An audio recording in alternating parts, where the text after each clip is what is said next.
What's up guys, Shams11, welcome back to Battlefield 1. This is Giant Shadow, the new DLC, absolutely free as well.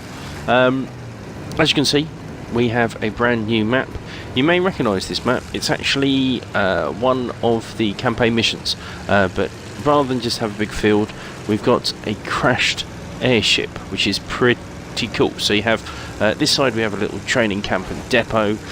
We have train track here because there is an armoured tank that obviously can spawn and goes the entire length of the map. We have the blimp crashed, the Zeppelin crashed in the middle. Gets nice and smoky, nice and hot and burning in there. And then we have a town the other side to it. It is a big old map and it's absolutely free. Now, as well as the map, we have an awful lot of updates. 70 of them will be included in this bit of DLC. And the reason I'm driving around in a land ship,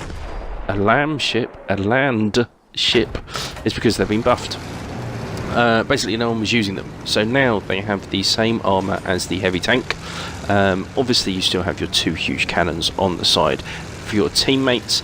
The mortar, which we just saw, has a little bit more range to it now, and the driver now, instead of having a LMG, has a 20mm cannon, so it can do some anti-tank damage, which is much appreciated. Now, the footage you're going to see is my very first game. I had recorded much better bits where I actually looked like I was semi-decent, but of course none of it's saved for some goddamn unknown reason. So this is literally me hopping into the game and dying a lot. Now, quite apt I put that down because this is another thing that has been changed. Before there were issues with placing of ammo crates and first aid crates. These have now been addressed. Now if there is something blocking you, it will simply just move slightly to one side and actually does stick to more surfaces. Speaking of the medic, we have a bit of a change. The medic can now revive 3 people in a row, and then there is a cooldown. It's not a particularly long cooldown, I think it's about 5 or 6 seconds, but it does make a bit of a difference and stops it being quite so infinite spawning enemies. There is a way to combat this.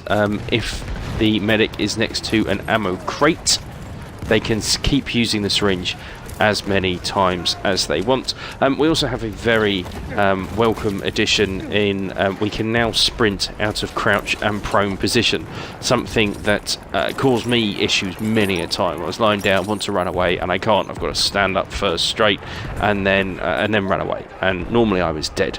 There is also the addition of an explosive crossbow, which sadly I haven't actually had a chance to try. We also have a new custom game mode called Standard Issue Rifles. Now I quite like the sound of this. Basically each faction has everything unlocked, but you can only use the weapons assigned to you. So the Gerwas would only be available to the Nazis, the Germans, and obviously the British made stuff is only for the Brits and that kind of thing. I think that's a really nice idea. Big thing you're going to notice on console for both Xbox One and PS4 is aim assist has been massively reduced. You will no longer, that guy got absolutely wiped out, you will no longer be able to just random fire and hope you lock onto someone. It will actually take some kind of skill before it actually locks on. It's not only the land ships that have been buffed. The only other vehicle that has had a big change really are the fighters.